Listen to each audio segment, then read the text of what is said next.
hope you're all doing really well. Welcome back to my channel. I've got such an exciting video for you all today, and basically I'm filming my first ever cooking video. So a lot of people on Instagram have always asked me, would you ever do a cooking video on YouTube? And truthfully, it's something I've wanted to do for such a long time, but I've just never really had the confidence to do it because there's so many amazing people already doing it on YouTube and I feel like they're doing it better than I am. But I thought, you know what?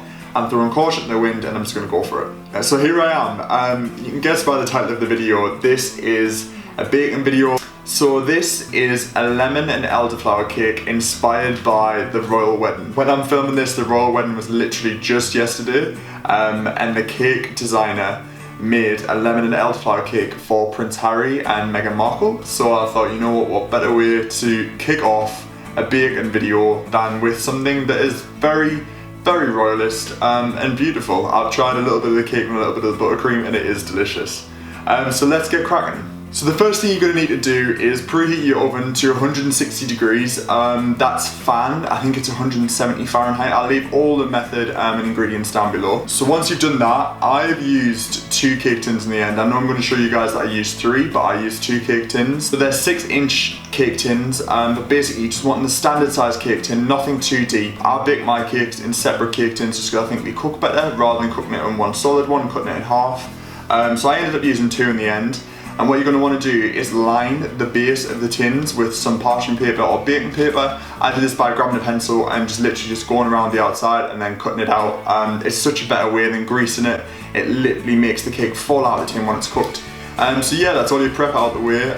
So let's get cracking. So for the cake, you're going to need 200 grams of butter, 200 grams of sugar. I've used caster sugar, 200 grams of self-raising flour, sifted, 4 large free-range eggs. You're going to need a bottle of elderflower cordial, and then you're going to need some granulated sugar and some lemons, and I've added something that's very traditional and also they used it in their wedding cake, some lemon curd.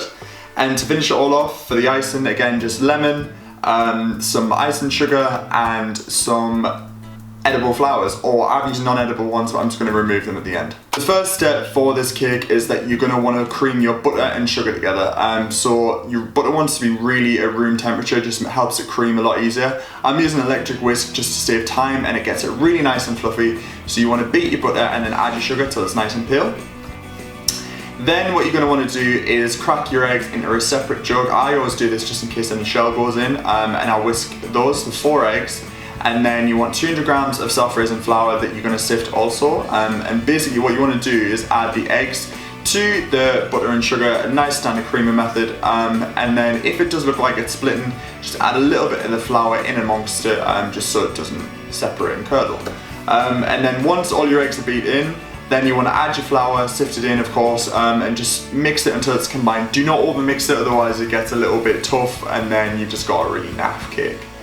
So once that's all done, now it's time to add some flavour. So I followed a traditional lemon recipe. I've put the grated zest of 1 whole lemon, and then I've also added 1 tablespoon of elderflower cordial. I got this from Waitrose, but by all means you can make your own.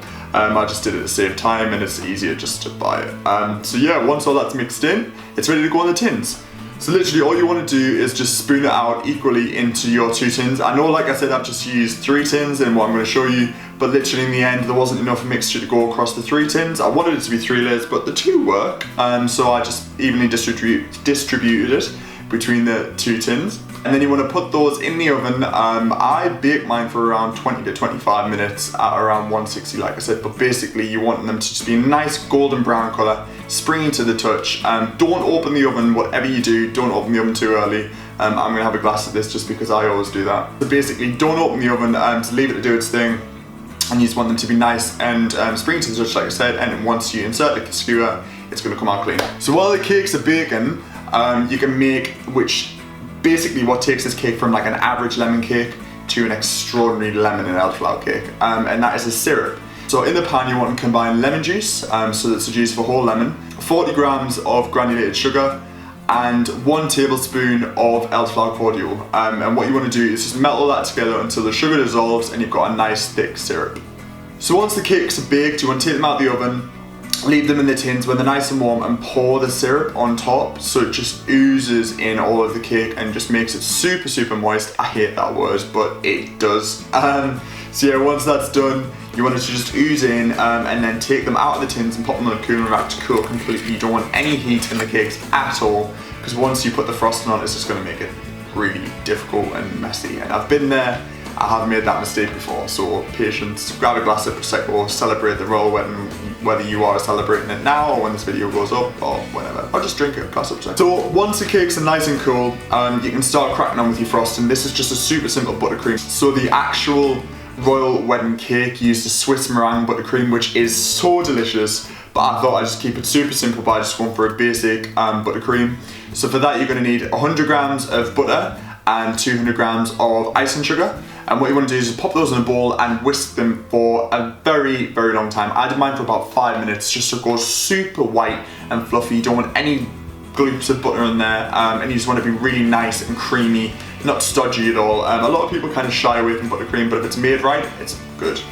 So once that's in there, I just added 1 tablespoon of elderflower cordial just to the buttercream, just to loosen it up, and it just all came together nicely. And that is literally it. You've got your buttercream, you've got your sponges, you're ready to assemble. The one thing I have missed out is lemon curd. Now, some people say that lemon curd wasn't in the wedding cake, but I found it actually was.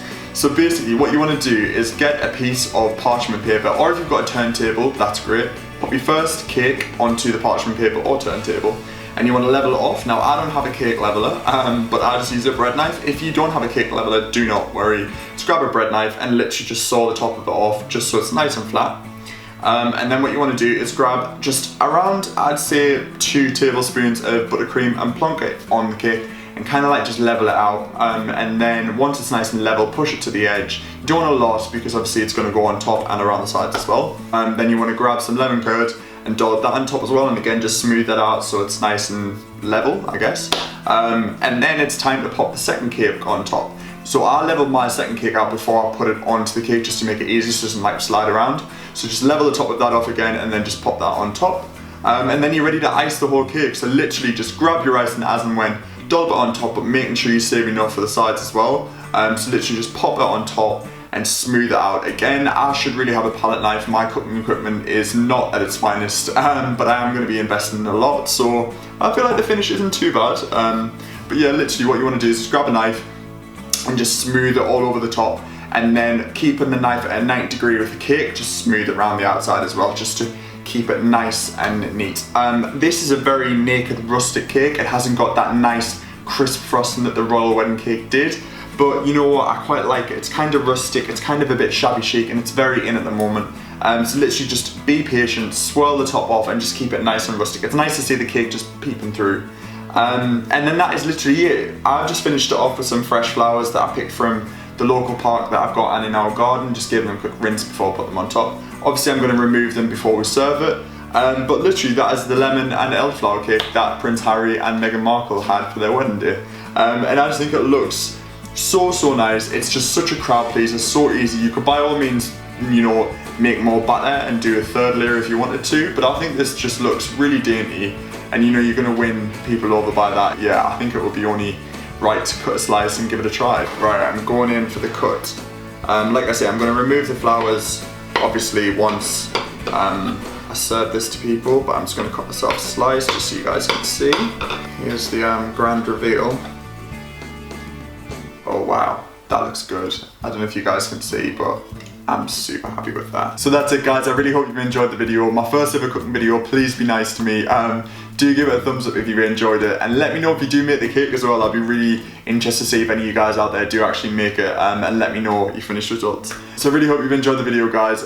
If you have, like I said, be sure to give it a thumbs up, and more videos of cooking are going to be coming very soon if you do enjoy them. But yeah, cheers, congratulations Harry and Meghan. I'm going to have a glass of Prosecco, eat my cake in the sunshine, but yeah, catch you guys in a future video. Bye for now.